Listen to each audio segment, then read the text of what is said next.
I'd like to call the meeting to order. Do all please stand for the Pledge of Allegiance.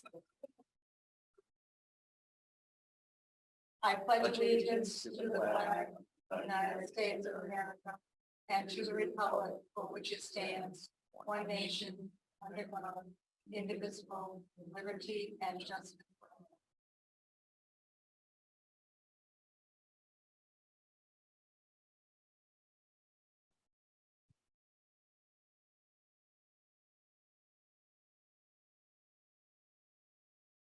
Good evening, and thank you all for coming tonight. Before we get started, I again would like to remind everyone of our agreed upon core values of integrity, perseverance, family, respect, collaboration, and trust. These values support our mission of being a caring school community dedicated to excellence, and also support our vision of being safe, dynamic learning communities where people of all ages will think, aspire, and participate as responsible citizens in an ever-changing global society. This meeting is being held in person and also on Zoom. So when it comes to the citizen comment part and public participation part of our meeting tonight, in accordance with RSU 38 policy BEDH, public participation at school board meetings, the following guidelines will be followed. For those attending via Zoom, you'll notice that the microphones will be muted except during the identified of public comments at this meeting. If you're viewing on Zoom and you'd like to speak during public comment time, please use the chat feature to notify Diane McGregor and she will let me know. In-person speakers, please sign up on the sheet on the clipboard by the door. Also, all speakers, please identify yourself with first and last name and the town you live in. Priority will be given to individuals who live or pay taxes in our member communities, immediate family members of enrolled students, and employees of RSU 38. Individuals that do not have one of these direct connections to our district may or may not be given permission to speak at the discretion of the chair. We ask that speakers limit their comments to 3 minutes, and if someone who has a similar view as yours speaks ahead of you, please reference their comment rather than repeating their comments. We do want to hear from all of our stakeholders, and we ask that you be respectful with your constructive comments to the board. I'd also like to clarify how we address concerns of the public. In accordance with RSU 38 policy BEDH, we welcome all respectful comments and concerns, and we ask that you do not use any derogatory comments or use names or identifying comments of any district personnel. We cannot discuss specific personnel matters in public, but we can listen to broad concerns. All speakers are to address the chair and direct questions or comments to particular board members only with approval of the chair. The board will hear and record the comments and questions, but will not debate the matters at this meeting. Board members' questions must be addressed through the chair. Following the meeting, we will take time to research and gather information on the matter, and at the next board meeting, we'll follow up with information on the issue. As always, the public is encouraged to call the superintendent with any issues, questions, or concerns that you have. So I think we have to do our roll call because we have one person at least, Tyler. Tyler's online. So attendance and all votes will be done through roll call. So board members, when you hear your name, please cast your vote with the 3 available options of yes, approve, no, disapprove, or abstain.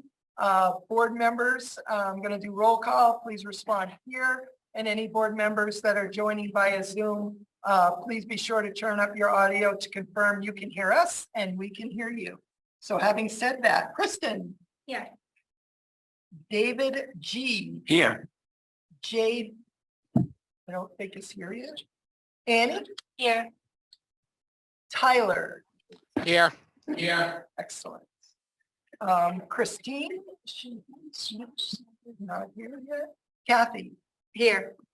Patty. Here. Rebecca. Here. Betty. Here. Sean had told us he would be absent tonight. Kelty is not, we haven't heard from Kelty yet. And David T. Here. Esme. Here. And Eric. Here. Thank you very much. Okay. So before we get started on the agenda, I would like to ask the board if it's possible to rearrange the order of the agenda items. I would like to do additions to the agenda before citizen comments, if that's okay with the board. Is that okay if we do that adjustment? Okay, thank you. So are there any adjustments or additions to the agenda by the board? Patty? I would like to, I don't know if this has to be a motion or we can just do it, but could we move citizens' comments not budget related to after item 6? So that if folks are here and have things that they would like to comment on that happened before the budget workshop, they would be able to comment on them. You can make a motion. I move that we move citizens' comments to after item 6. I'll second that. Is there any discussion about that? Go ahead, Betty. What would you explain the reasoning for that? Just so that if there are people who are here or online who want to comment on, we got some feedback that sometimes citizens' comments happen and then the things of the meeting happen and there isn't an opportunity to comment until the next meeting. And so I thought if we could move that citizen comment 5-minute section to after number 6 before the budget workshop, then that would remedy. Any other questions or discussion? All those in favor? Whoop. Sorry. It's all right. We have to do the roll call.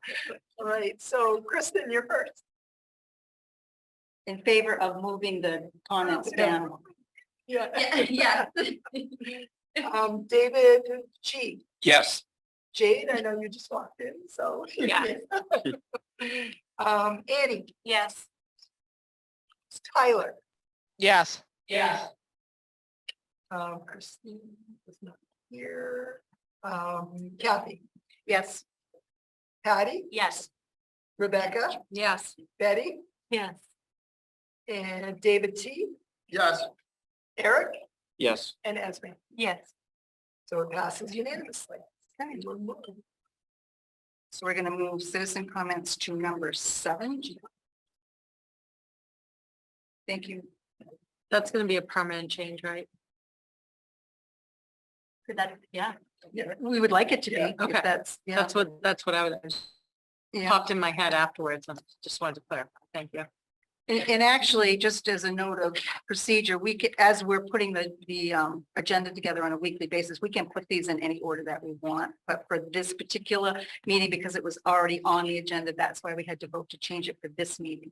But if the board pleases, we can put it at the end or before any budget, so that and it is a good idea to give citizens a chance to talk about anything that we've already talked about. So if that's okay with the board, then we might change it. Okay, great. Okay, so now we're on to action items. Is there a motion to approve the minutes of the meeting from March 1st? I move that we approve, well, the approval of the meeting minutes of March 1st, 2023. Second. Is there any discussion?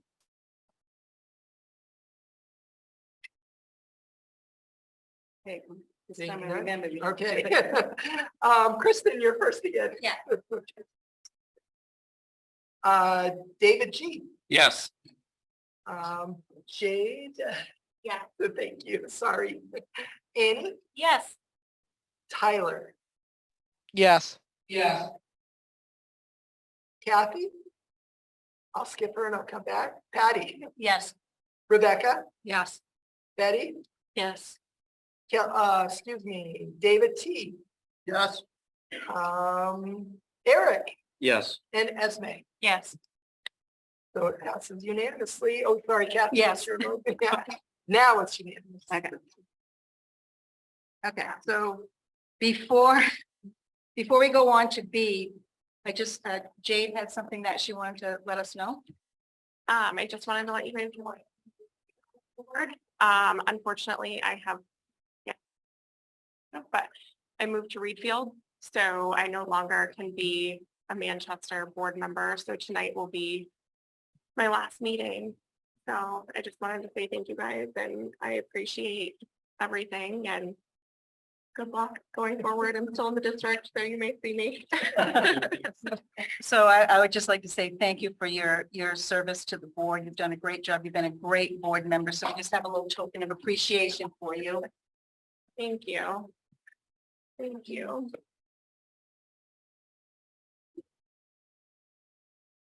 And we will miss you. Yes. I'll probably pop in every now and then. Okay. Now, we're gonna hear from the superintendent. Yep, so I wanted to give you guys just a kind of quick update of where I am with my goals that I had set with you guys back in basically December, and it just seemed like it's about 3 months out now, so it feels like the right time to just kind of talk about what those goals were. So I did put my little write-up, it's not a gigantic write-up, but I did put a little write-up in your folders, so it's there. So we started this, we kind of tweaked this process a little bit. And I do like the way that we've tweaked this process. And I hope we will continue to do this kind of going forward, where I start the process with a self-evaluation and then develop my goals based on that self-evaluation, which again, kind of mirrors what the teachers and administrators also do. So I feel better about kind of being consistent along the way. So I did do that, and I talked to you guys in December about it. So I had 3 goals that I put together for this particular year. The first one was about developing and implementing the morale feedback loop as a way to identify and address communication challenges, change directives, and continuous improvement cycles. So we have done the survey with the staff. You guys saw the executive summary last week. I believe it was last week or 2 weeks ago. I lost track of time. We did do we are using a process that comes from the Educational Advisory Board. So we're using that canned process. So the goal is to get through the process for the first time and then make adjustments going forward. But we were able to, like I said, do the survey in the fall. We have done the focus groups. We prioritized our threat areas and come up with the top 2. We still have left to accomplish a meeting to plan strategies to address the threat areas and then implement those threat areas in the spring of 2023 and part of the fall of 2023. And that'll bring kind of to the end of the cycle. But an important piece of this is, how do we do this on a yearly basis so that we then have data to look back over time and identify where should we be kind of focusing our energies with the staff. So we still need to kind of cement that feedback loop going forward into next year. So that's part of what still needs to happen, is mapping it out for the following year so that this is kind of a continuous process. And again, I think it's really important that it be done so that we do have law to look at as to how what's going on with our staff across the board. So that's kind of where we are with goal 1. Goal 2 is to develop and implement the strategic planning model. And one of the big things that I wanted to do was make sure it was inexpensive, efficient, and timely. So originally I had hoped to start this in 2022, and it would take us through 2024. So as you guys again saw last week, we're starting the process. The plan has been posted. I've actually got 1 student already, which is fantastic. 1 board member who's already signed up. 2 staff members, I believe it is, and I'm forgetting. I was up to 5, which I didn't think I'd have even 5 that quick. So I was hopeful. I'm hopeful that we'll be able to get the process rolling. So I'm looking forward to that. So I did present to the board, and then you guys saw the timeline last week. The goal is to have it ready to share with the board and then make public in March or April of next year. So that's all put together. So that's going to be a goal that's going to transcend or carry over from one year to the next for obvious reasons. And then goal 3 is to begin planning for upcoming staffing challenges and what that means for restructuring options in relation to our facilities, particularly at the elementary schools. So through this budget conversation, we are starting to have conversations about what we're going to need for staff and how do we plan for the future with staffing. Knowing that this is not something that's going to happen this year, it's probably realistically somewhere from 5 to 10 years out. So we're trying to forecast ahead and say, what can we do with staff to set ourselves up to be able to kind of make that transition?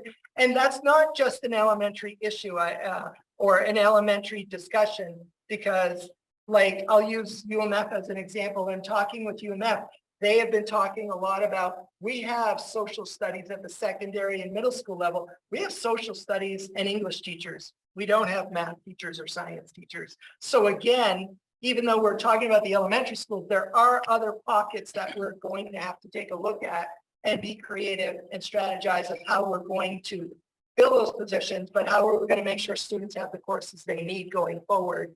And we're going to have to be creative with that. So again, being forward thinking of, we know this problem with science and math teachers is kind of here and it's going to become more of an issue for us. So we need to look at that. Again, I hope to address some of those conversations through the strategic planning process, because we will have a wide variety of interested parties that will be attending those meetings. Then I also think we need to take a look at our facilities. And I'm going to be having a conversation with the facilities committee to start that, looking at, we're going to have to look at some needs assessments across all of our buildings. And again, it's not just elementary school. And then obviously auditing staff positions as openings are coming up.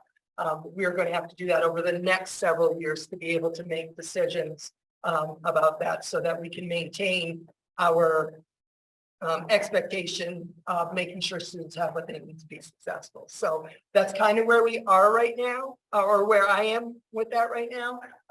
So it looks like there's not a lot there, but there's actually a lot going on. So yeah, so I did want to share that with you and just kind of summarize it in a nutshell with you guys. And of course, I'll answer any questions before we leave this particular agenda item. Thank you, Jay. That You're was welcome. very detailed. That's great. Does anyone have any questions or comments about Jay's goals? Or the process that we're using for the evaluation? Hearing none. Okay, great. Thank you. So we'll move on to item number 6, which is a legislative update. So we had our MSBA legislative meeting yesterday, and we reviewed 1, 2, 3, 4, 5, 6, 8, 9, 10, 11, 12, 13, 14, 18 bills we reviewed. That's and it was a fast meeting. It's like, oh, we don't have very many this meeting. But I'll just gonna go over a few of them. I haven't had a chance to send this out to you yet, but I will send it out to you in the form where you can click on the LD number and really look at what the bill actually means and what the summary is. But I'll just tell you where MSBA stands right now. So the first one is to support educational attainment of low and moderate income communities by providing additional funding to certain administrative units. Well, that's one that I really had to look at and try to figure out what that all meant. And we decided we were going to just monitor that for right now, because we didn't have enough information. And some of the questions that we had, okay, where's the money going to come from? How's the money going to be distributed? So there's a lot of questions around that one. So it's just on monitor right now. So the next one is to improve school safety and preparedness through a comprehensive health and safety emergency management planning. And we decided that for this one, we're not for it and we're not against it. We just had some more questions. And some of these things, if we don't say, if we're opposed or supporting, then we can't testify. So that's why we have to say where we're standing, so that if we want to testify to the legislature, we can. So when we say not for nor against, we can gather more information and then testify. So we're really looking at what are the national standards for comprehensive health and safety management planning, and how are those standards expected to be implemented? Those are the two big questions that we have. So they're still looking at all of that. And the next one is to decrease the minimum age to operate a school bus. And we were in support of that. And right now, the minimum age is 21. And they want to decrease that age to 18. There was a lot of discussion about that. You know, oh, we go to school, then we drive the bus, so the kids in the bus. But because always smart for that. But there was a lot of discussion about this particular one, but we supported it because we know that there's such a need for bus drivers that even if it doesn't go through like this, at least it's giving them the message that we need to do something about getting more bus drivers. So, you know, it may or may not pass, but we just wanted to support the fact that we need more bus drivers. This one is a little bit confusing too, but it was to allow local foods funds for public schools to be used for processed and value-added main food products. And we also were in support of this. And it's just, you know, the more that we can support, there's a lot of information at the DOE about what this actually means. Because some people had questions about, do we really want to support money for processed foods when we're trying to move away from processed foods? But then the answer to that question was the DOE has a very definite definition of what they mean by processed food. And it's a pretty good one. You can go on the website and find it. So that's why we said, well, we're going to support this because, you know, when it comes to anything that has to do with the food program, that, you know, we are mostly in support of it. So the next one was to allow only students of female gender to participate in women's and girls' scholastic sports. This one we opposed for lots of reasons. Like, you know, there wasn't a lot of discussion about this. It was just that we opposed this one. And the next one was an act to require disclosure of pay ranges and record keeping of pay history. We opposed this one also because we felt that this information is already public. And if we pass this as a law, that means a whole lot more work for the central office. So we thought, you know, we don't need to add anything else onto the central office. So we're opposed to this one. And the next one was to support the distribution of free summer lunches for children, to create a program to distribute leftover school food within communities. So that's like if you have a lot of food left over from your lunches, that the food, it can go to the food banks or also for the free summer lunches. And we were in support of that one as well. An act to protect workers from employer surveillance. We opposed this one because we felt that meant that we would have to take all the cameras and everything out of the schools. And we felt that really is a safety issue and we need to keep the cameras and maybe even get more. So we opposed that one. And then there's another one for the funding formula. There's always something for the funding formula to create equity between municipalities by adding median income to the formula. And we would need a for or against that one because it's just, again, not enough information yet. But, you know, I just want you to know all these things that are coming up because, you know, they could end up being laws and that we have to stick to these laws. The next one was to increase the minimum hourly wage for school support staff. We were opposed to that. And not because we didn't want to increase the wage, but we really felt that it was a local decision. And not all local districts have the same capability of reaching a minimum wage. So we just thought that this, you know, the fewer mandates we get from the state and the more local control we have, like I said last time, you know, that's what we're really looking at, more local control. And then the last two are the same thing. It's flexible working arrangements for employees. Again, that we oppose that because most schools do it already. If somebody needs a flexible schedule, then that's a local control. That's not something that the state, you know, that we feel that should be a law that we have to do. And then the last one was again to minimum pay for ed techs and other school support staff. And we oppose that one for the same reason. We definitely are not opposed to increasing the pay. We're opposed to increasing it because it's a law. So any questions on any of those I can try to answer? Go ahead. On minimum wage one, there's state laws for minimum wage Right. still apply. Yes. Put in a special one. Like Yes. they did for the For the teachers, exactly. Yeah, Thank you. exactly. David and then Rebecca had it. Rebecca? Just curious on the school funding formula, what was the discussion on that, adding the median income? Because I saw that one and I was just The curious. question was, how do we decide that? Who's included in that? You know, there was a lot of discussion, a lot of questions about that really we didn't have any answers to, which is one of the reasons why we weren't really yet in favor of it. So Okay. hopefully those answers will come eventually. I was curious. David? Yeah, was the state really comfortable with bus drivers going down to 18 There was a lot of discussion about it. with someone getting a license at 16 years old? It only gives them 2 years experience driving. And to have a bus full of kindergarten and a lot of kids in the routes. Right. Sometimes I wonder if anybody had many questions on that. Oh, If yeah. They felt that it was There was a lot of questions. Let me just see if I can look at my notes. to see if Safety I've got issues. Anything else? I know there's a lot of 18-year-old drivers that are great, but Right. it's the experience, especially when you're a bus full of children. Right. And I think there may have been more to it than just the way it was written. I think Yeah. there was a lot of questions about the way it was written, how it was really gonna, I mean, like I said, you go to class and then you drive your friends home on the bus. Yeah. So. Yeah. Yes. Well, if the topic was in play, was there any talk about it not necessarily being 18, but perhaps closer 19, 20? 20 is negligible, but 19 might get you more drivers. Yes, And yeah. again, is there really a difference between an 18-year-old or a 19-year-old? But if the aim is to have more drivers, I would think 20 or. Yeah, there was, that was part of the discussion. We were just raising it a little bit, so. Interesting. And if you go on the, when I send you the form where you can click on the LD, it will tell you who sponsored the bill. So you can always go to that person and ask that person, these questions. Thank you. Jake?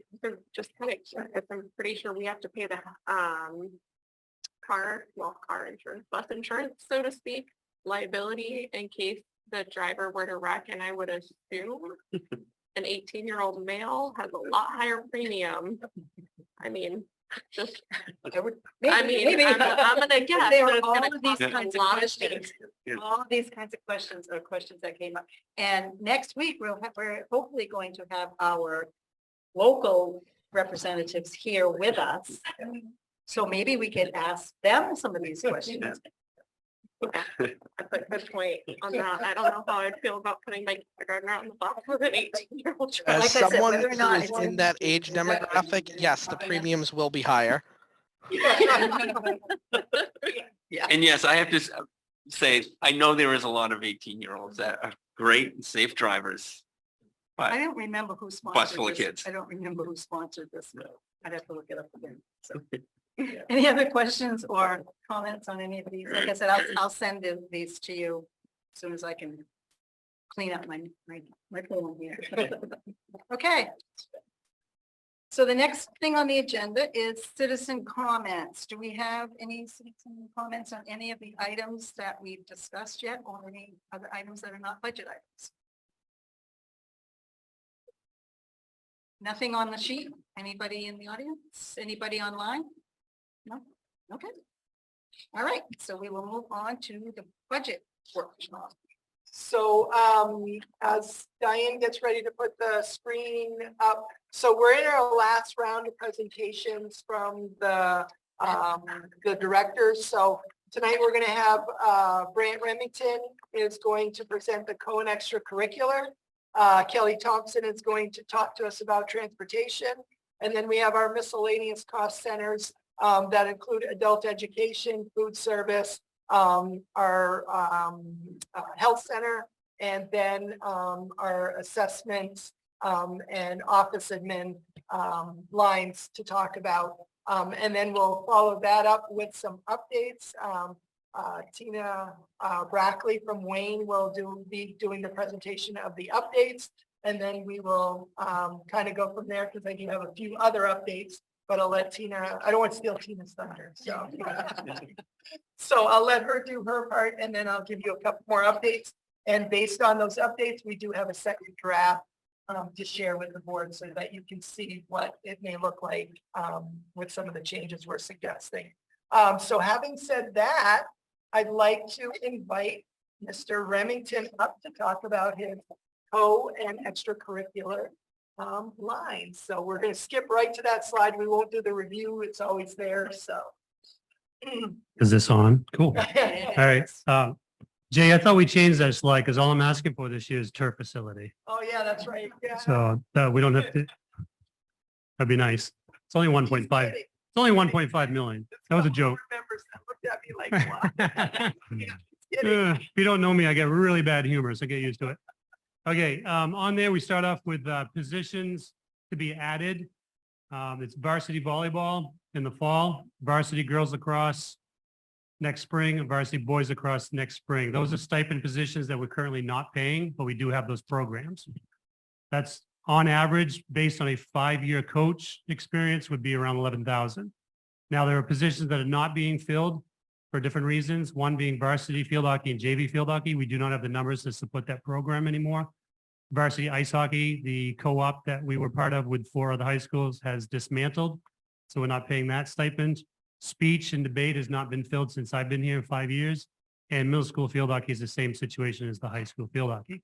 So not filling those positions saves approximately 17,000 in the same average category as a 5-year coach. So ideally, if we pay those 3 stipend positions that we would like to do next year, we're really saving 6,300. So adding those positions is not adding money to the co-curricular budget.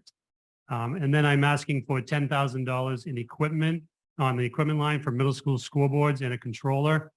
The ones in the middle school gym right now are the original ones from when the school was built. I think this school is now coming up on 20 some odd years old. That scoreboard, the bulbs that go into the digits and the letters, you can't get anymore. They're outdated because everything is now LED. And the controller unit, I cannot replace.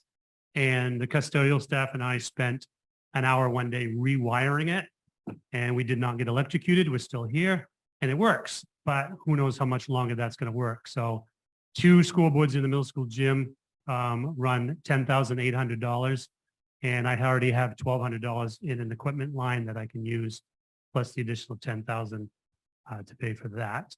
And then that would be not only used for our middle school basketball programs, but also the rec departments that use our gym would be able to use those scoreboards. And I would just ask them to buy their own controller unit. So that way we're not using the same one and they'll last a heck of a lot longer. And then finally, increases in officials, athletic training to bring lacrosse and football up to 100% coverage. Because last budget season, I asked for 50% of that, and it was approved and passed, and was told that hopefully the following year you'll be able to get the other 50%. So that'll bring those sports up to 100% coverage as far as officials, training, sheriff, supplies, and all that stuff.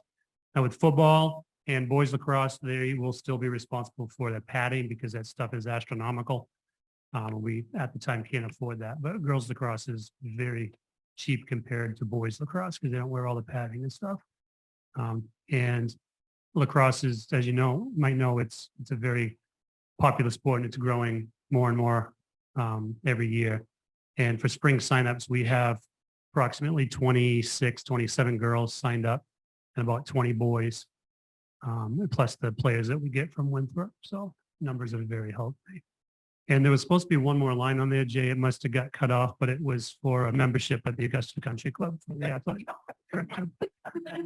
Again, that's a joke. Just so that way I don't get fired tomorrow because I asked for something like that. But yeah, but that's this year's budget. So if there's any questions, I can answer those at this time. Any questions from the board? I have a question. Sure. Has there been any talk about including middle school football? Not really. No, to be honest with you, I haven't, since I've been here, this is going on my 5th year. No one has approached me asking if that's a possibility. You know, I did have someone ask a couple of years ago, how come we don't do that? And I said, well, I don't know. It just hasn't been done. I know it could be a cost thing. And I also said, if we were to take on middle school football, you need to understand that we take over everything. So eligibility and all that stuff. And they're like, oh, maybe we don't want to do that then. So that was one. And there's not a lot of middle school around the state that do sponsor football. Even your football schools don't sponsor it currently, just because it's very expensive.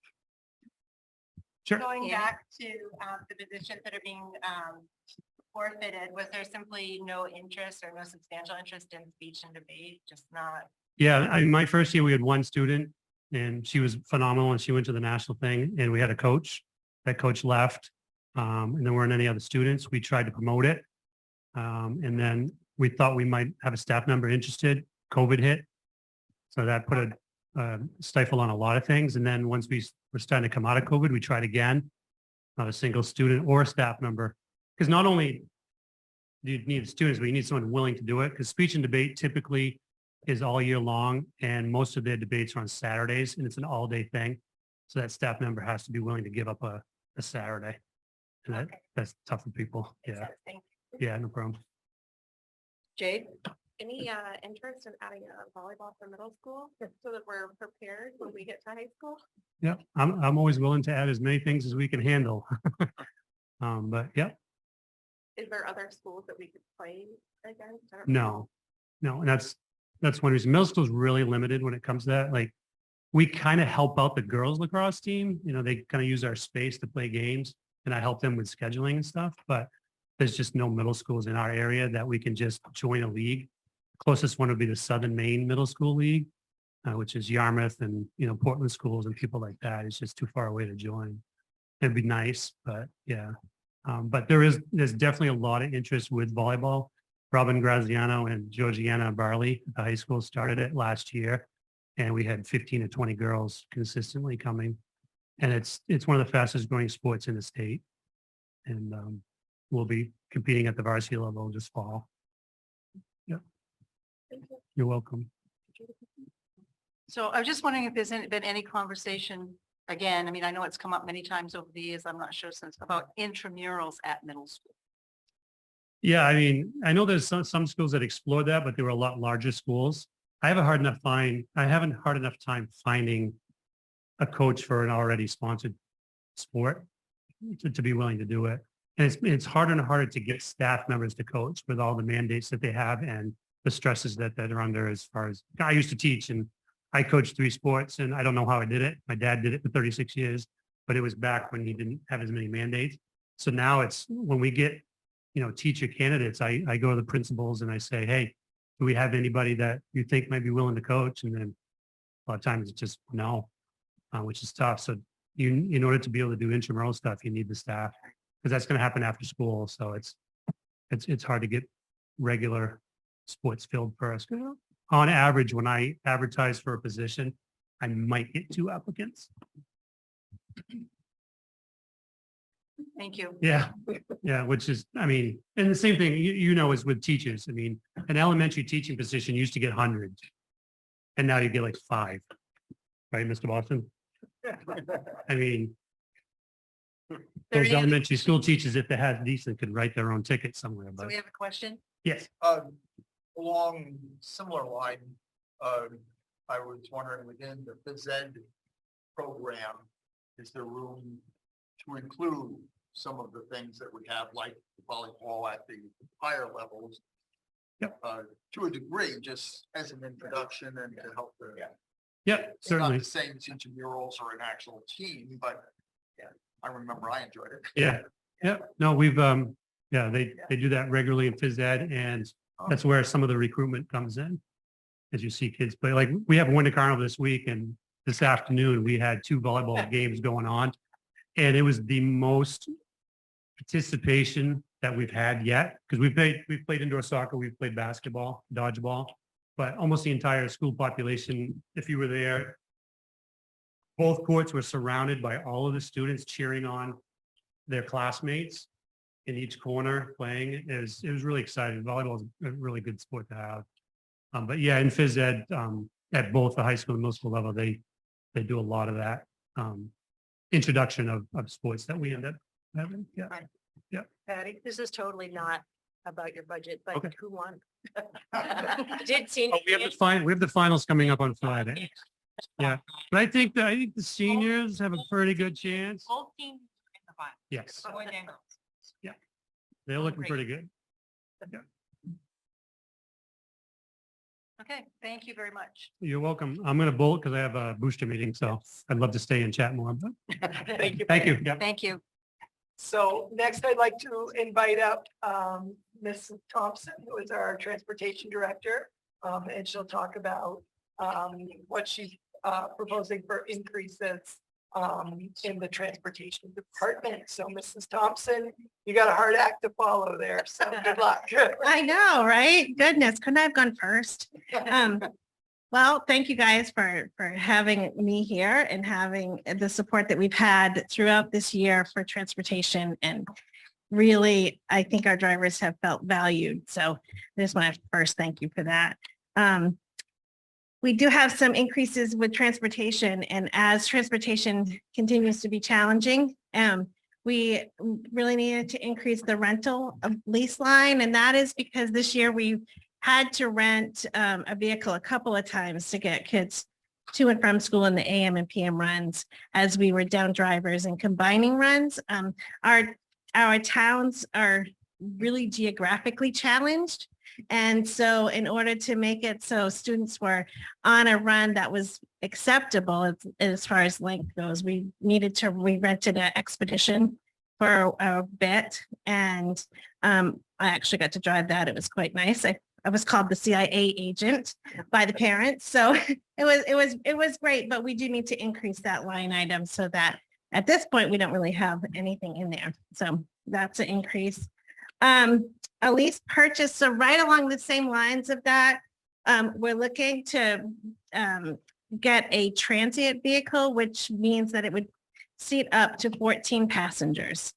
And that way we can utilize coaches. So like if Mr. Reserve wanted to take his golf team and we didn't have a driver for that, we can utilize that vehicle for some of our sports runs because it wouldn't have lights on it. So you wouldn't need the bus and passenger endorsements, and you could drive that vehicle with your standard Class C license.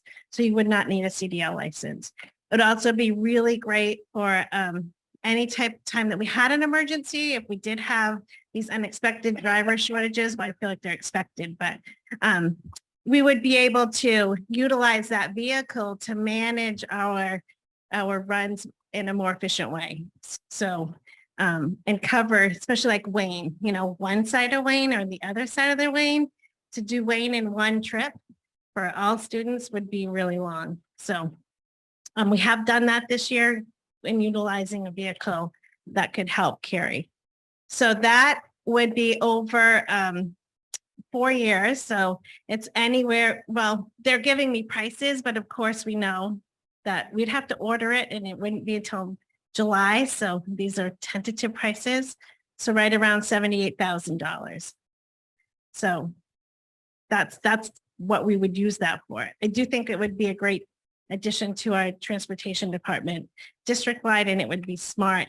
I reached out to the different transportation directors in the state, and many of them are utilizing these transient vehicles. So our online subscription, this is for Traversa, Tyler Ride.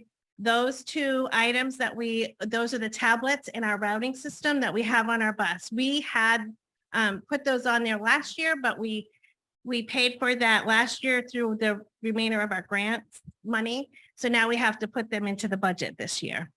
And then we also have JPro and our new radios that we have. And the radios have a subscription for their data. So our radios, by the way, update have been great. We were able to talk to our buses that were up in Presque Isle for that long 6 days in Presque Isle that they spent. You can really, it's a game changer.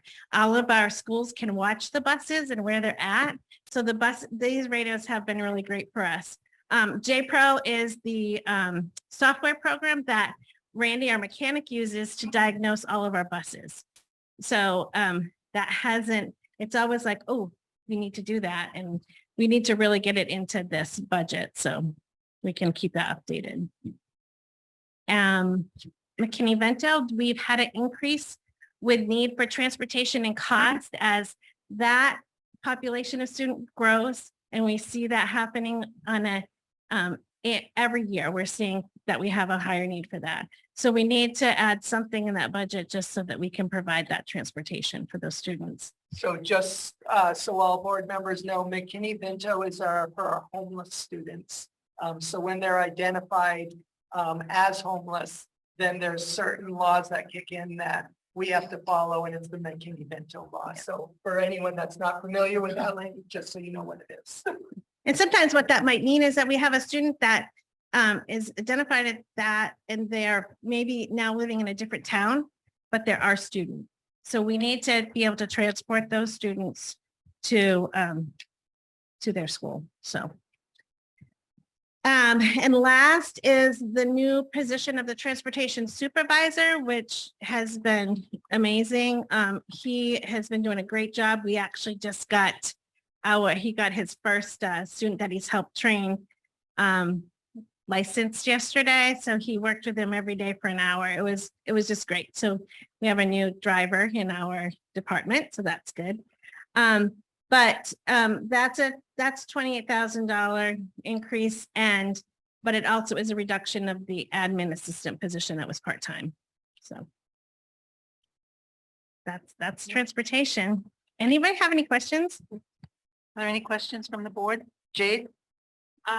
So on the lease of the transit vehicle, I'm guessing we're gonna have to adjust coverage for liability for staff members to drive students, because I'm assuming we're not expecting the staff members to take on liability while transporting, because I don't think any staff member would be willing to do that. I mean, you can help me too, but I believe we have a fleet insurance that covers our fleets and it covers our drivers. So we would just have to identify those people within that driver program. We actually don't identify. Yeah, we don't staff. identify. We don't give staff age, staff information. They cover the entire fleet for whoever we hire as drivers. As long as the driver has a license. They have other things that they have to do to pass field to drive school buses. That's separate, but the liability insurance doesn't ask for that information specifically, just that they pass there. But I guess that's a little bit different, because you're talking about bus driving versus now this is basically essentially like almost a personal vehicle that we're taking to drive these kids. So it's not somebody who's licensed to be a bus driver, which would be completely different, I feel like. So I don't know that it would fall under that same umbrella of coverage, because they are not hired as drivers, they're hired as teachers. I feel like that might. That we would have to depend. look I would into that. definitely Yeah. double check with the insurance and lawyers before. you Oh, do that. absolutely. Absolutely. Absolutely. Yeah. And, But I think the point that this would be driven mostly by our current drivers. Yes. But it also could be utilized in other ways. So. Because I thought you had mentioned like having A coaches sport- potentially Ryan, drive, yeah. for, golf meets and things like that. Which is great if they're willing to take that. Liability as well. No, that's a good idea. We could definitely look into and see what that looks like for sure. Any other questions? Guess not. Just thank you. I know it's been really challenging and amazing. So thank you. Hold on, it's gonna get better. I keep saying that. It's gonna get better. Thank you, Kelly. Thank you. All right, thank you. So next I'd like to invite up Sarah Morrow for the Health Center, if you don't mind, if you're okay doing that, Sarah.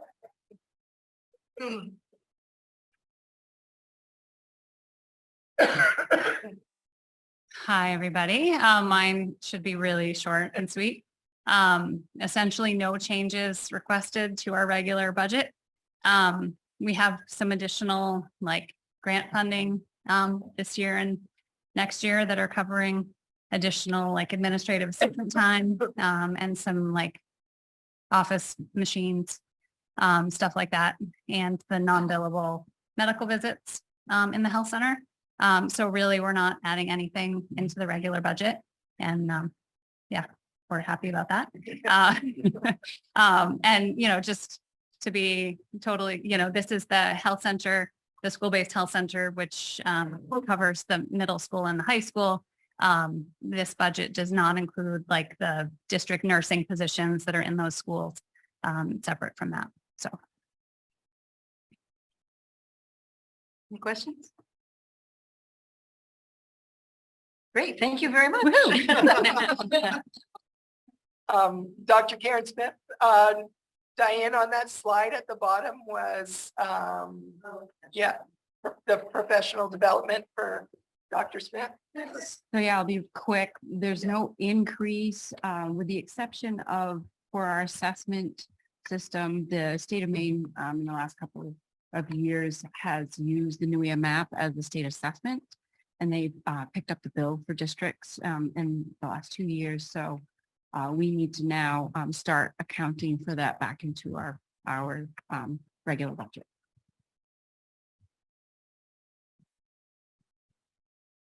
Any questions?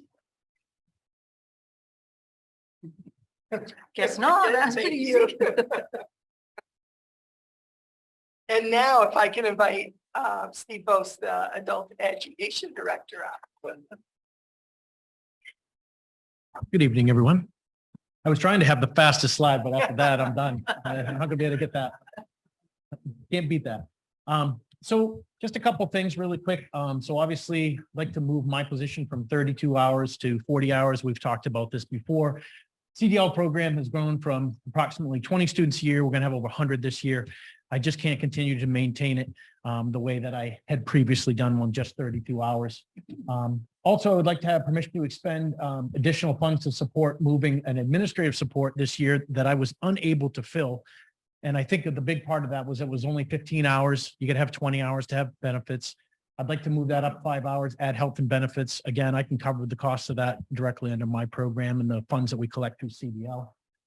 Also like to have permission to expend. These are funds that are already available. Again, $90,000 for a CDL purchase. And this is because last year, as you know, we already purchased a vehicle. So what do you need another one? It's wonderful to have 2 functioning vehicles in really good condition. And the reason for that, if one goes down, there's no delay in the amount of training that we're able to provide the students. We can continue on with the usage of another vehicle. Right now, our Sterling that we've had for a long time, I'd love to think that this was going to last for the next 10 years. It may not. But having already have permission from you guys to expend that money saves time. And when you're training students and you want to get them out the door as fast as you can to get them into these jobs, you know, it counts to have that already set up and ready to go. So I'm looking for $90,000. If the Sterling were to go down suddenly, I would like to have that money available. And then an additional budget request for $10,000. This would be the only thing that I'm asking for. I asked for it last year and I never expended it. We had some staff changes and we're unable to actually manage to get the CDL program set up in the high school. I can tell you right now, I have grant funds available to do 12 students next year at completely no cost, which normally would cost approximately $50,000. The reason I'm asking for a little extra is that those grant funds will probably carry us through till like February, March of next year. If there are other people interested, and I have a list of 15 students who are interested, I would like to have a little bit extra so that I can meet everyone's needs. Any questions? Great. Didn't wait for the answer. Thank you, Steve. Yeah. So Jen Hall couldn't be here tonight, so I'm just going to recap food service for everyone. So for food service, the main goal of the food service program is that the revenues match the expenditures. So it's basically a wash going forward. So the only thing that is kind of big on the horizon that she needs to take care of is we need a milk cooler. And again, you can see the price is a little over $3,600, as well as a serving counter at $2,800. The actual increase is about a little over $1,500 because it's above and beyond her $5,000 normal budget line. So she already has $5,000. She's basically asking for $1,500 to be able to address the milk cooler and the serving counter this year. So again, not asking for a lot. She's very good about between her and Sean, making sure things run and doing repairs internally. She's able to preserve that $5,000. So the fact that she's asking for a milk cooler and a serving counter is actually kind of big because she doesn't usually ask for much. So So that's kind of food service. And if you have any questions that are specific to that, I certainly can ask, bring them back to Jen and get you answers on them if you need them. Any questions? I just wondered what school room needs a milk cooler. I knew you were going to ask that, and I don't have the answer to that. Just wondering. I believe it's here at the middle school, but don't quote me on that. Yeah, yeah, I believe it's here at the middle school. So, and then, okay, so if there's no other questions, we'll go to the very last slide before we head into updates. So system administration, it's basically for the central, down at the central office. So we're looking for some supplies and equipment. That's about $9,500 due to the increase. We're taking a hard look at our office space. So we really want, if you come into our office right now, you will see two things. The first one is that our curriculum director doesn't have an office. She's tucked away in the corner. So we're looking at a couple of partitions to actually make her an office. So she has a private space to work. She's really good at using conference rooms or sometimes using other people's offices for when they're not in there. So we need to take care of that. And then Mandy's space and Chrissy, Micho, our payroll people, are using desks and office equipment that's basically from 1975. So it's like walking back in time to see her sitting at this little tiny metal desk that literally looks like it comes from 1975. So we really want to update their workstation. So again, they have ergonomically correct workstation. They can stand, like right now, they don't have a standing desk or anything like that. And we just think it's time that that space get a little bit of attention so that we're taking care of them as well. So we've been looking at various quotes, and that's about the average for what we're looking for is about $9,500 to be able to address those workspaces. So, so yeah, that's where we are there. Any questions? Was that in, Mr. Drinkwater's? No, that's, She did mention something Yeah. about an office update. But just yeah, that's actually for over at the bus garage. So good question. No, this one is actually specific to that budget line of system administration. So, yeah. Yeah. So as we get ready to bring Tina up, I just want to mention again, all of those things were included in that first draft budget that you saw last week. That's all there right now. And as Tina comes up and talks about what we're doing as an A team is meeting weekly and taking chunks and having discussions about, are there any changes we can make? What does that look like? What recommendations can we bring to the board? And we kind of try to vet those ideas with the entire administrative team. So like one of the things that Tina's going to present, like after she came up with this idea, we actually kind of vetted it, and I looked at the administrative team and I said, so where can you poke holes in this? What are the things we're not seeing right now that we need to account for? So again, as Tina comes up and talks, that's what we're trying to do going forward. We'll talk a little bit more. I'll let Tina again do those updates for us. Oh, sorry, go ahead. Yes, of course. My question was, before we move to updates, sorry, Tina, just one quick thing. It said on this list of miscellaneous cost centers, professional development and curriculum, but I just didn't know if there was anything for either of those, that is. Yeah, nothing's changed. Those lines stay the same except for the assessment of the map. 7,500, right? Yep, exactly right. Everything else stays the same. Not taking anything out, but not adding anything else in. Good question. Good. Okay, I think Tina, we're ready. Oh, sorry, I forgot to do the debt service. Of course, there was one more slide. So, yeah, so debt service, the local only debt of a little over $97,000 reduction due to the final payment of the high school addition and the renovation bond that happened how many years ago? 20 years ago. So that's the payoff of a 20-year bond that was specific to the high school. So so that's why you'll see a reduction of that 97,000. a little over $97,000. Now, Tina, I think we're good to go. I don't feel so short on this podium tonight. I usually feel short. So as Jay said, we as an A team, we met a couple times over the last week. And we looked at, the first thing we looked at was our additional budget requests beyond our per pupil allocated funds. So, and we had some tough conversations, but they were really good. And we tried to really focus on a district perspective. What could we do to save money? So the high school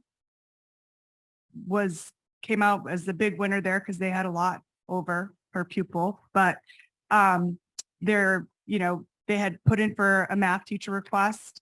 They're taking that, have agreed to take that out. There were requests for new textbooks, for history, and some of the industrial art stuff, some more science supplies. The only thing that they've kept in there was the Carnegie math curriculum because their curriculum is antiquated right now. And they really need to update that curriculum in order to align, especially with, K-5. We've really invested in math curriculum. And over the last 2 years, the high school has looked at how can we continue to move forward to have a K-12 kind of scope and sequence where we're actually getting kids to think about math.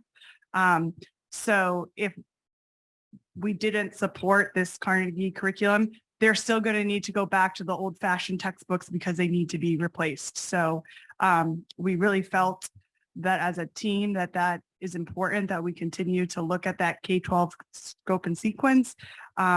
Michelle wrote a great thing, but I think I encompassed it that we need to support the new curriculum at the high school, which will help us with that K-12 scope and sequence. And if we don't, then we have to go back to the drawing board as far as we're going to order old fashioned textbooks. And this is a much more hands-on, exploratory, has consumables very similar to what we have at the elementary school where kids can explore and really look at math in their thinking. At the middle school, they were able to kind of reallocate some funds that they had for furniture to give us a $4,000 reduction. At Wayne, we are hoping to have the town office back. So we had looked at furniture. So I had increased the budget, the furniture line a lot. I'm going to go to the drawing board with Sean. We kept $1,500 in there, and I had already taken some of my per pupil funds in there. So we reduced that furniture line. We'll find furniture hopefully somewhere in the district. And if not, we'll come back next year and, do it a little at a time. And then Ryan actually found a grant opportunity for the school psychologist stipend. So we were able to reduce that also. Then we started having the really tough conversations, which are the grant funded positions. And, I have to say, we knew these were going to be tough conversations, but we're willing to have those tough conversations because we realize that the funds are going away and we have to decide what we value and what is going to serve the district the most. So Wayne has always had a 50% literacy person and a 50% math person. And over the last 2 years, they've had full-time positions funded through grants. So we are proposing that we remove these from the budget because you added all the grant positions to the budget. We're proposing that this be removed. We have a plan for Wayne moving forward that is already basically in the budget, which would be to use instead of having a math and a literacy person, it would become an intervention person. And we have a general ed tech in the Wayne budget they would support that program. So we would have an intervention program in Wayne that may look different than the other schools, but really, if we commit to that and work on it, I think we can make it work. We, as an administrative team, talked a lot about the nursing position.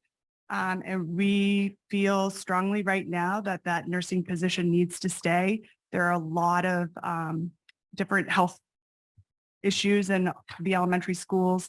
And that right now, when you look at how much nurses district-wide in each school see students, we have a strong need for nursing coverage in every building.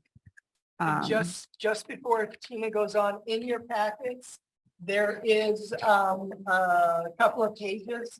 There is a two-sided piece that Sarah Morrow worked with the nurses to put their numbers together. So one of the sides of the paper shows how many students in each school, how many nursing visits, and then how the visits kind of break down, like medication, diabetes, state mandated screenings, et cetera, and what her total looks like.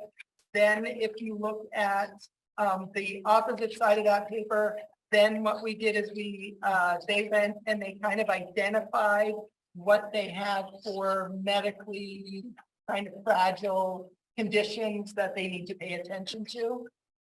So wanted to just share that with you guys. This helped us in our decision-making process.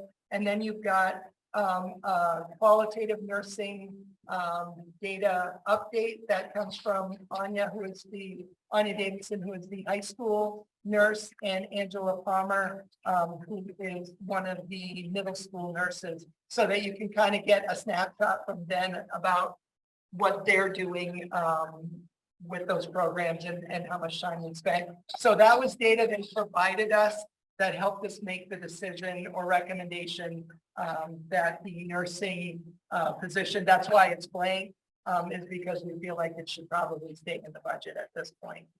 So again, Tina, I'll turn it back over to you. Just wanted to point that out to the board. And then the last point Kelly actually already brought up, which was the transportation assistant position, which has been shifted. So that $22,000 was in the budget. We're gonna take it out. So at this point, it gave us a total reduction of $276,213. We're going to continue to have conversations weekly about the grant funded positions. And over the next few weeks, you'll be hearing from different people in the EAT team about our recommendations. We truly appreciate you allowing us to look at this as a team and to bring forth recommendations for you. I want you to know, and I think we all do, we're trying to be fiscally responsible, but we're also trying to make sure that we're meeting the needs of the district and not just our schools, but of the district. Thank you, Tina. Does anyone have any questions? Jade? I just want to kind of clarify for Wayne and Mount Vernon, just looking at them with their medication visits and their nursing visits. I'm going to guess those numbers are lower, probably because there's not a nurse there all the time to be able to count those visits. It's not necessarily that those numbers are actually that low. Right, because she split time and just go with us. Yeah. I just want everybody to kind of be aware of that that means probably somebody in the office is having to do that. Tyler? Just have a quick question on, I get uneasy if we need textbooks, not funding them, and if it's, how much were the textbooks for the books for the English department and the history textbooks? I know the English department was a little over 13,000. I do not remember, unless Mandy's got it real quick, what the history textbooks were. One of the things that is important is as we look at curriculum, we really want textbooks to be vetted across teams, not just a teacher in a classroom saying, oh, I need a new history textbook. And I'm not saying they're doing that in a malicious way or anything, but we're really trying to move towards a process where it's a team approach and we're having discussions about what textbooks we're using. And that hasn't been done at all yet. So one of the tasks that I gave Tyler to Michelle was to start that process and make sure the textbooks and whatever they're recommending for textbooks are vetted as a team versus a teacher just saying, I need new textbooks for whatever class it is. We think that's really important going forward for our curriculum.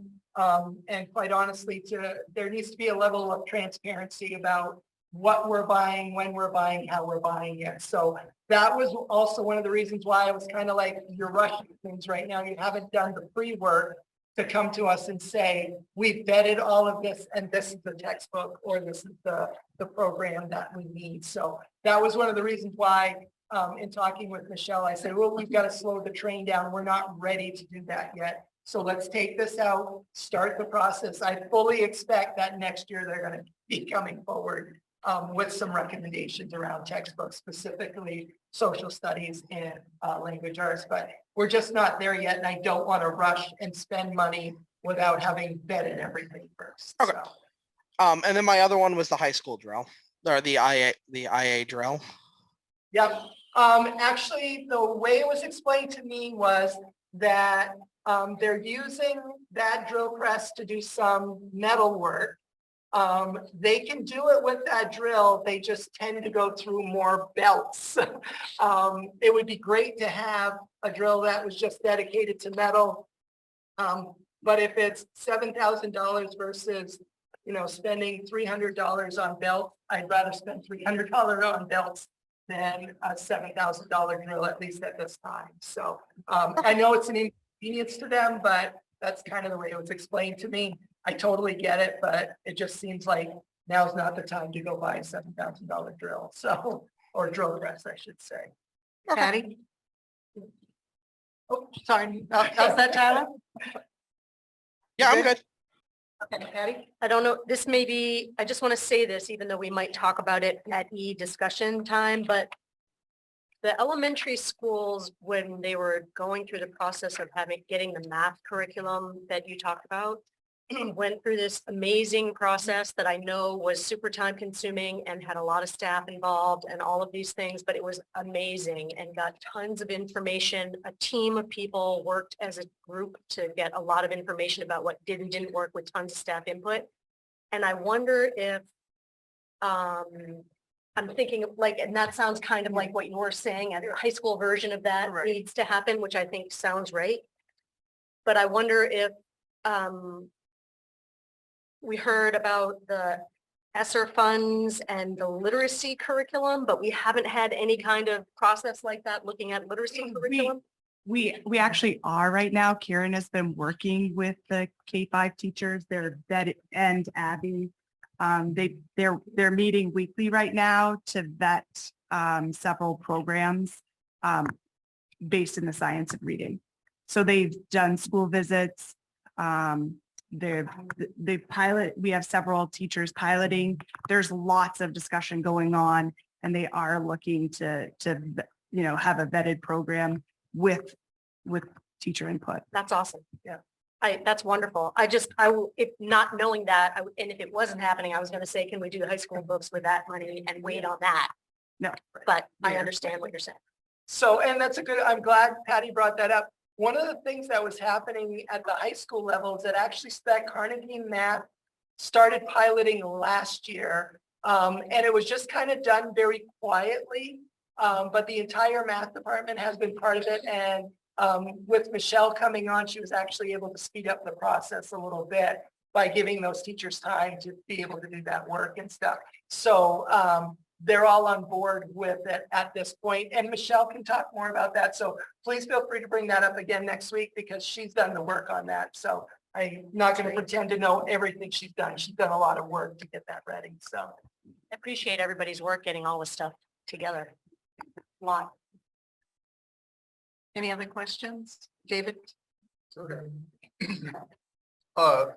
I'm comfortable with trusting the decision on the literary specialist and math specialist, but also anxious because aren't we working hard to try and get our students up on math and literacy?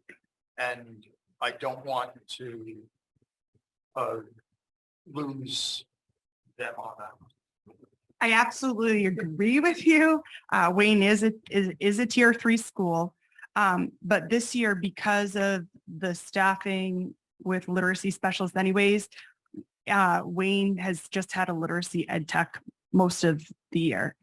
We haven't had a literacy specialist. We have an amazing math person right now. And we're really looking to take the team that we have. And Wayne, I would say, I'm going to put this out there, has a really strong group of teachers who are committed to the Wayne School right now. They're amazing. And they are really looking at what we're doing in tier 1 instruction. We're having the tough conversations. We're looking at different assessments. So I think our next step is to really look at what does intervention look like, and does it may look different in Wayne than it looks in the other 3 elementary schools. But I think we are willing to do the work. It would be great to be fully staffed, but if we can't have a full-time person, then I think what we need, and I expressed this to the administrative team and they were on board with this, is the ability to look at how we do intervention in Wayne and make sure that it fits our needs and the needs of our students. I know we can do it. It is one of my honors of being the principal at Wayne, is that the staff right now is really willing to look at what can we do for our students. They've done a lot of professional development on reading. Right now, we're doing more professional development on an Acadian's assessment system, which is a progress monitoring system. So we're really looking at what we can do. And, I think we have to have those tough conversations about what can we afford and what can't we afford right now. And this is, it's not an easy conversation to have and to say we can do without a full-time person, but I think we can make it work. Thank you. Anyone else? So I just kind of wanted to echo what David said, because I'm really concerned when we're looking at the budget. I am concerned knowing that 50% of our students across the state of Maine are below their reading level in 3rd grade. And I'd like to see where our kids are. And I think it's really important as we work through this budget, and I really appreciate everything you're doing, that we really look at what our kids need. And those interventionists to me are so important, that we make sure that they're like top priority. And I didn't hear anything about the math interventionists at the middle school, which we do not have right now, which is a big concern of mine. And just wondering, if there was any conversation about that. And So that's on the agenda for this Friday. Okay. Yeah. So, They did a nice job of the topics over the next 4 weeks will be different topics. So because it takes us so long and we're trying to keep our meetings to an hour and not longer than that, they're slowly, so it'll take us probably till the end of March to get through all of the topics, but we're definitely going to get through all of them. And that's, I really appreciate that. And I appreciate the thoughtfulness that you're all putting into it. It really sounds like you're making some hard decisions, and I'm glad to hear that you're really focusing on the needs of our kids right now. And that's the most important thing that we can focus on right now. So thank you. Thank you, Tina, very much. So we've got a second draft with these changes that Donna's going to pass around. While she's passing that around, we got some bad news. That's the only way I can say it. Both Mandy and I had the same reaction at different times, but it was a kind of a weird thing. We heard from MSMA about property and casualty insurance. We typically have been somewhere in the 8 or 9% range. We've budgeted 15%. We got a letter Thursday morning right after the board meeting telling us that casualty and property insurance would be going up 23 to 25%. So we made that adjustment in the budget as it's coming around to you all right now. We made that adjustment, so it's there, but also the adjustment that we made with what Tina presented in terms of if you're supportive of that, recommendations that with those cuts, if you kind of go to the bottom line figure, you'll see that we were able, with just those cuts, we got down to just under 9%. So it's 8.95%. We started at 10.23%. We had to adjust for the insurance. Then we made those changes based on the information that Ms. Brackley just shared with us. We're able to get to 8.9%. As she said, we have several more tough conversations that are scheduled, and everyone's cleared their calendars to be able to do that. So each week, we're going to come back to you guys and show you kind of conversations we had, what our recommendations look like, and such. So we were over $2 million last time on the first draft. So if we leave everything as it stands right now, we are down to $1,800,000 over last year's budget at this point. So I'll stop there. I know you guys probably have some comments, questions, or some discussion before I go any further, but I wanted to put that in front of you so that you can kind of say, okay, this is what this means budget-wise and how much money and what the percent looks like. And it's a lot to process, I know, so. I have an odd question. Can we shop property and casualty insurance? We can only do that, what is it, every 5 years? Is that right? So we actually, I think by the end of this year, have to let MSMA know that we're going out to bid. And so we can go out to bid, but it would be for FY25. But So we're it's in very, there's a lot of, that's their rules. yeah. So they kind of just price tag because they can? I mean, Well, what they're telling us, that's a really good question. What they're telling us is all of the water damage that has happened across the state in various schools is what's affecting the insurance rate. You guys have seen it on the news, I'm sure. Like Booth Bay, they had a 2-floor school and the entire basement was flooded and that was classrooms. So again, that's major repairs. That's going to cost a lot. So that's what it's coming down to is the cost of repairs and all of the damage that was done during these cold snaps with water damage specifically. So. And it's also the increase in cost for materials. Is I another. find that like interesting that you have to stick with them for 5 years. Like they can just adjust that price and go up how they want to for 5 years and we're stuck to it. Like that just seems. And there's that's no way around that. Like there's no way to say like. But that's why we're going to do the 5-year shop around because it's time for us to do that. So it's like, well, looking at these price hikes, we're doing it then, but it doesn't solve the problem for this. Yeah. And like what prevents that from just continuing to happen? Like it's like us with, car insurance or whatever, it'll start to kind of creep up. You go, all right, I'm gonna go check out another one and then it'll crash again. But it's The other issue too is a lot of times there are limited agencies that are willing to take on schools. So we only have so many agencies that we can put out. It's kind of like with our health insurance. We could go out to bid on that as well, but because it's so collaborative and so many districts pulled together, we actually end up getting better rates than with other companies. Several years ago, they made it so that you could go out to bid on health insurance.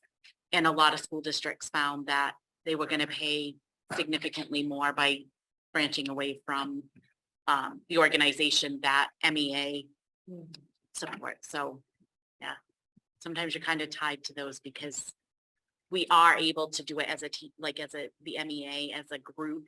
And so we do get better rates being just a school district, believe it or not.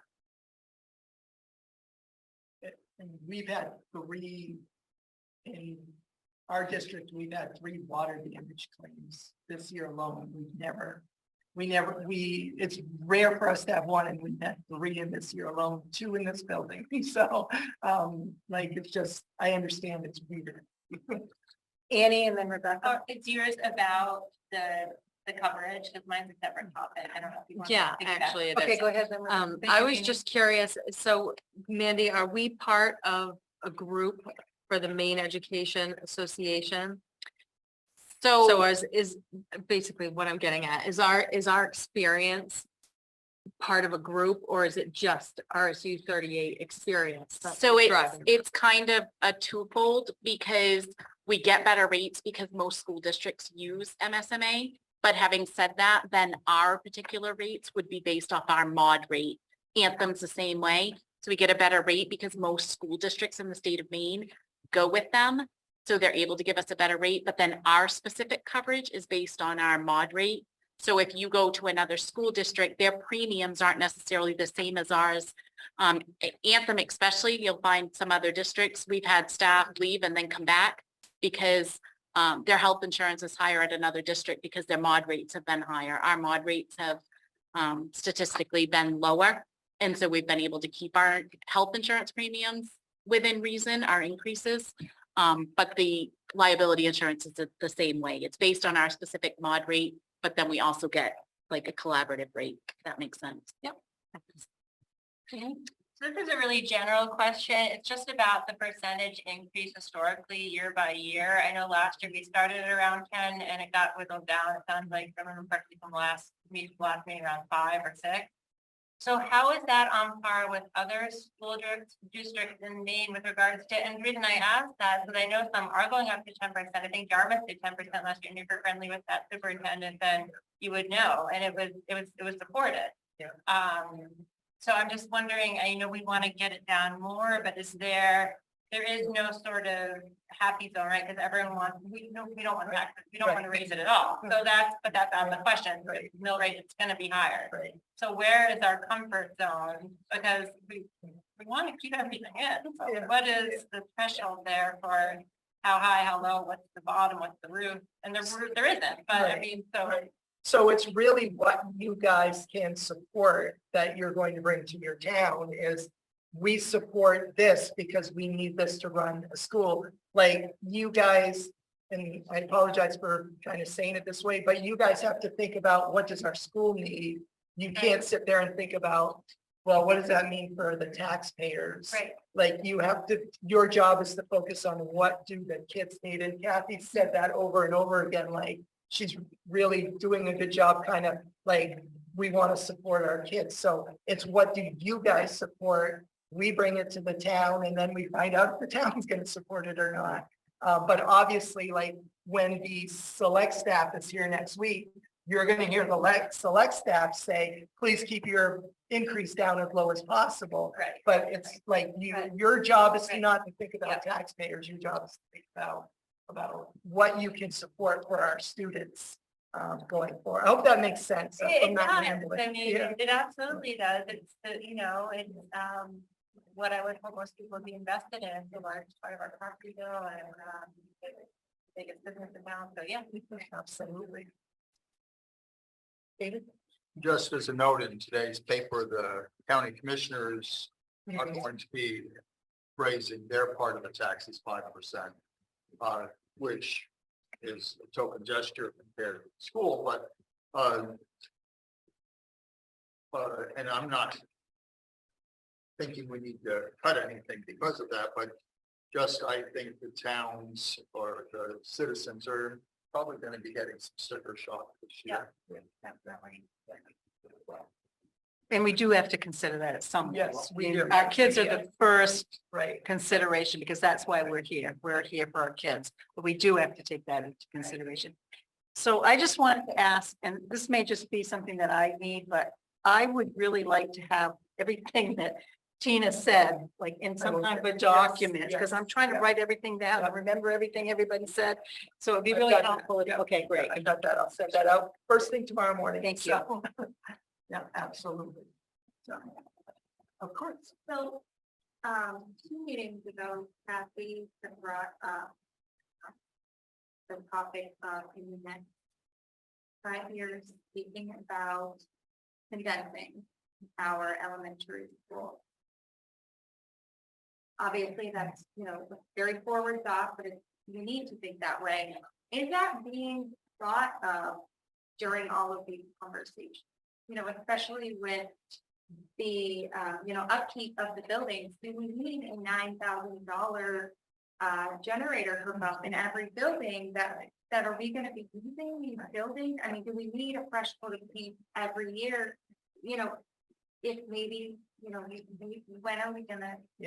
No, those I are, feel like those are big chunks of maintenance, and I think Wayne Elementary was the second highest maintenance bill for the elementary schools, also the smallest, school, which, you know, that doesn't mean they don't need maintenance, but is this being kept in mind during all of these conversations? Okay, perfect. so the answer is, oh, yes. And in my opinion of that, thank you for bringing that up again, is that, again, I'm going to say it, as we're looking at this budget, we need to think about what our kids need. If there's safety issues in our buildings, then yes, we should address them. But if there are other things that, to me, aren't really safety issues, and I don't think painting is a safety issue, I think we have to focus on what our kids need in the classroom or in the intervention, as opposed to spending all this money. If we're thinking about down the road, we're going to make some big changes in this district. Do we want to just keep, and we've got the bond that we're supposed to take care of a lot of our maintenance issues that we're still paying off. You know, I think about that all the time. How are we meeting the needs of our kids? That just keeps coming back to me all the time. I wish Mr. Drinkwater was here, because I asked that question about, I don't know enough about generators and generator hookups, and how you know, if they need a generator right now, because he said that the generator hookup is for the future, because they don't have the, so I definitely think that we should be moving forward. So just so you know, he's on the list, so he will be back. Yes, he will be on the list, and he will be back when we get to his section. And that's what we do with all of these presentations, is all of those people will be back as appropriate as we're working through their requests. So, but thank you for saying that. David? I'm not for or against consolidation. I just want to bring up that it has been brought to the towns a number of times over the past decades, and it's been blown away every time. It does not, and Dave may have different comments on that, but it doesn't mean we shouldn't proceed with it. In talking with Jay and Kathy, there are ways to prepare for it and to be able to present what would be good and bad about it, so that, as with everything where we're trying to be open, the communication will be clear to everybody and the vote will be clearer, which it may go either way, but and then just a separate little thing, like on the painting, he budgets 5,000 for each school to keep up with it. We could let it slide, like I could let the roof slide on my house, but then there's a big cost at a later point. So maintenance issues we need to think carefully about. David? Yeah, I'm glad you brought up consolidation. And, you know, and you mentioned last week when I asked this, we do have piles of findings from the last time. And I think the last time what happened is we went just full bore and surprised the towns. I think we have an opportunity here now as a marketing person to really bring this to the attention slowly and more in a positive light. And I think with the research that we've had from the past, is I think presentation will be, I can't help but think that we will present this in a better light, because we've seen what was positive and what was not positive. So I think this time around may be a lot better. And I think to go along with that, the presentation and the participation of more people. With Yes, the community. we'll know what we did right and Right, wrong. so, okay. Jade? Just curious, would we be looking at using one of the other elementary schools? And because then at that point, you're talking about a huge cost savings, that more money would be available in the district for the students, because we're not upkeeping 3 other buildings. And I hate to say this, but I think you would also be looking at a reduction in staff. But is there one of our current buildings that would actually be able to take all students from our district in the elementary school level? So the short answer of that is not a chance. Plus, there is and you might have, sorry, didn't mean to No, no, it's but okay. there is a process as an RSU that we have to go through by law before we can close any schools in our district. So that would be a whole thing that we'd have to look at. But I don't think we're there yet. I think We're our not even close, strategic right. plan, you know, when we start to talk about what is our strategic plan, where do we want to be 5, 10 years from now? That's what's really going to drive what we're doing. I mean, we don't know. We don't know if we want to close schools. We don't want to close them all. We want to, you know, what we don't know. And until we do that strategic plan with input from a lot of different stakeholders, we're not going to really know the direction that we're heading in. But I feel like it's time to move forward and really look to the future, to what educationally and fiscally we need to do. And if I remember right, and you might remember too, is one of the biggest concerns with the people were the busing. Yeah. And the time. Yeah. They, you know, it was my child's gonna have to get up an hour earlier. They're gonna be going to school in the dark. It was, the main thing was the busing thing. So if we can sell them, assure them it's the busing, but it wasn't the consolidation of the school mainly, Right. but the busing. Other thing. Yeah. And those are the things that we'll really need to hear Right. and to take into consideration as we are beginning to discuss this. Tyler? I mean, I guess while we're on the topic of buildings, have we looked at the high school in terms of that facility's longevity? I mean, what is the high school, 76? The 70s? So that building's pushing 50 years. You know, I on consolidation, I look at it as a math number. You know, all of the elementary schools are pushing age. So we are going to have to start looking at the age of these buildings and what we're doing with them. Because we have, I mean, Mount Vernon, Reedfield, and Manchester are all on the older side. I think Wayne's the youngest of the 4 elementary schools. And we have a high school that's at 50 years. And for a piece of infrastructure, you know, they're inefficient in terms of heating. They're inefficient in terms of plumbing. So I think, yeah, I'm all for, you know, really comprehensively looking at these, at our fiscal plan and understanding, you know, what are we doing with this? Because that would be a cost saving of modernizing our buildings. And is it okay if I jump in for a second?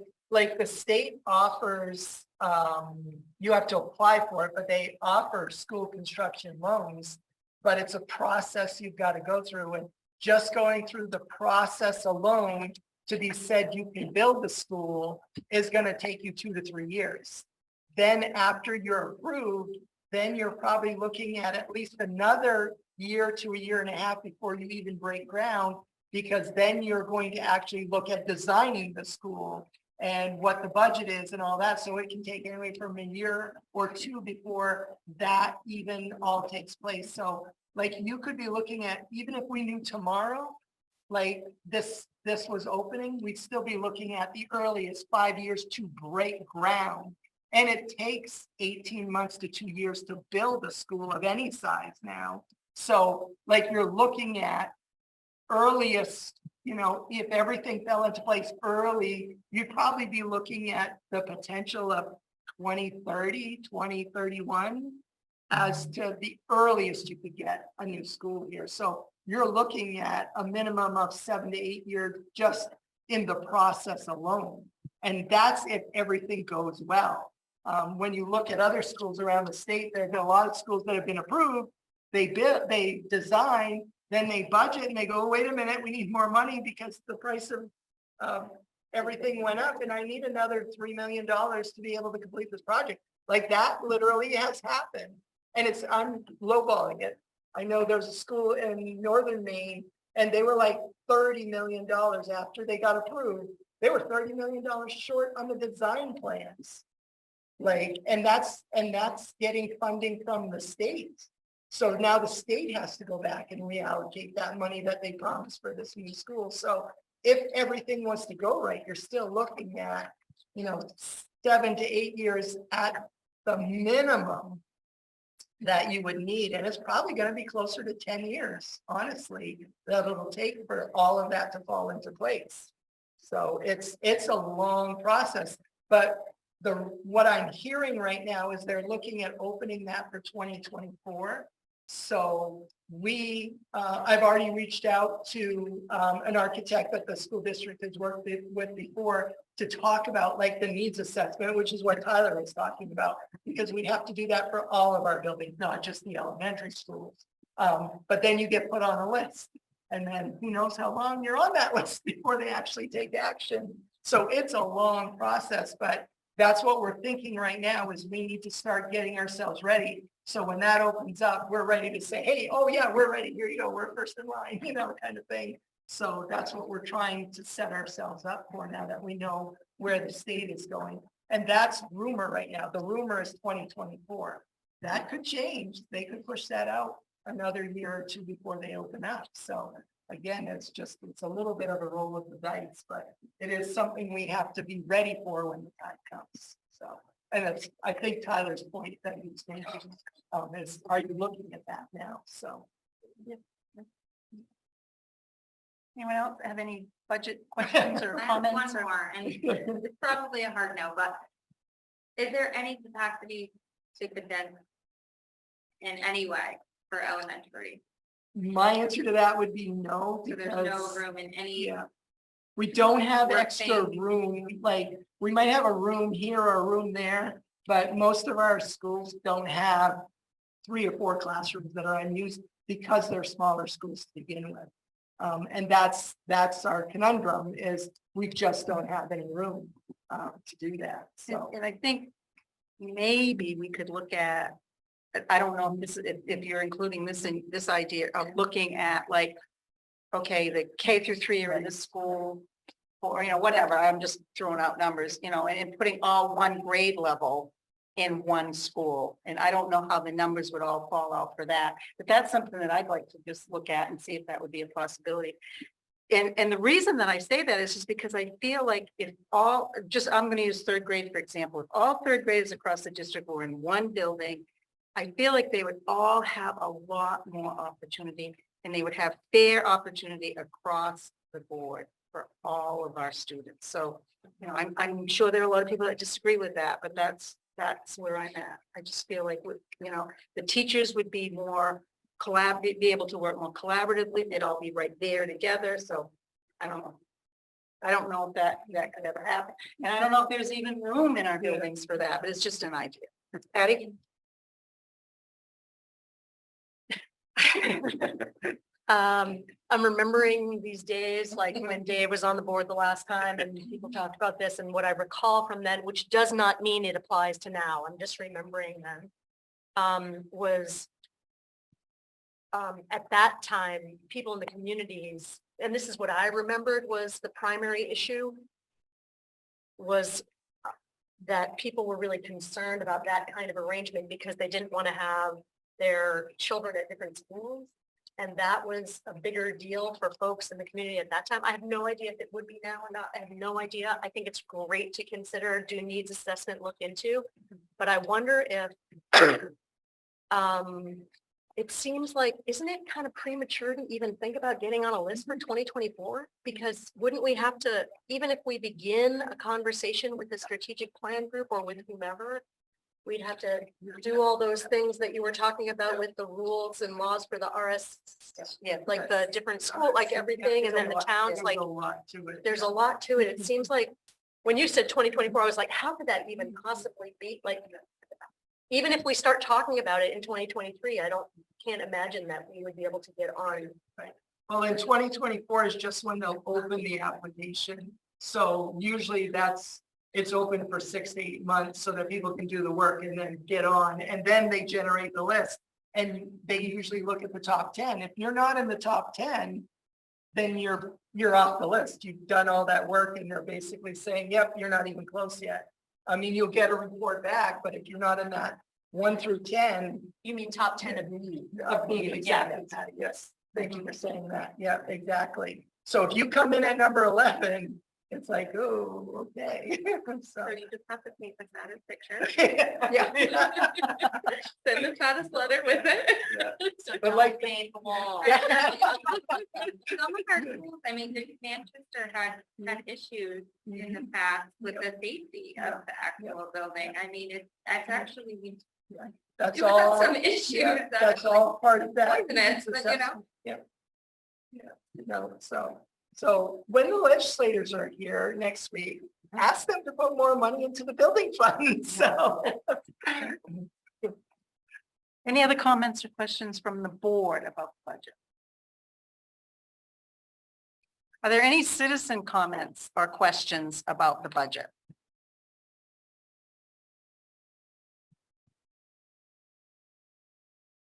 Faces that look like, Yeah.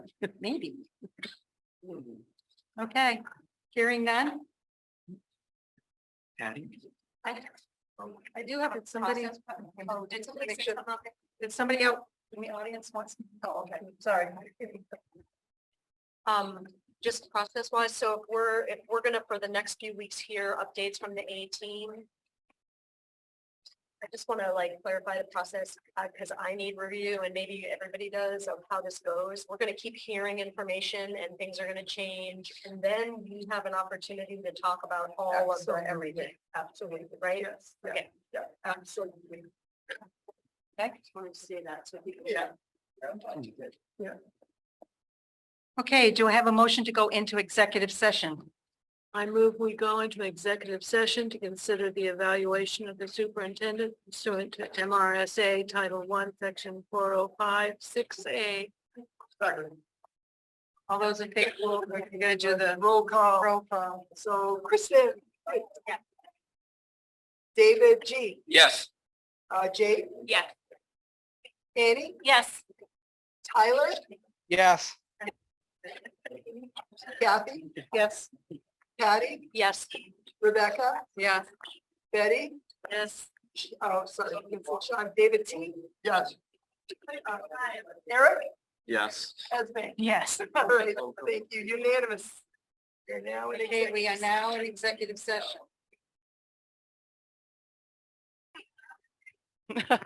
So we're just gonna review our norms. I'm happily able to say that everybody shared their ideas and time was shared equally. We showed respect for each other, which is one of the biggest things for me. And nobody spoke over each other, and we were all civilized. So congratulations. Thank you, David. Do I have a motion to adjourn? Moved and seconded to adjourn. Anybody in favor? Do we have to do the roll call? No, we Well, do what not. happened with Tyler anyway? Where did he end up? Yeah, Oh, yeah, that's, yeah. The black zone of the, Yeah. black hole of the middle school right there, so. All right, everybody did. thanks, everyone. See you next week. And you have my.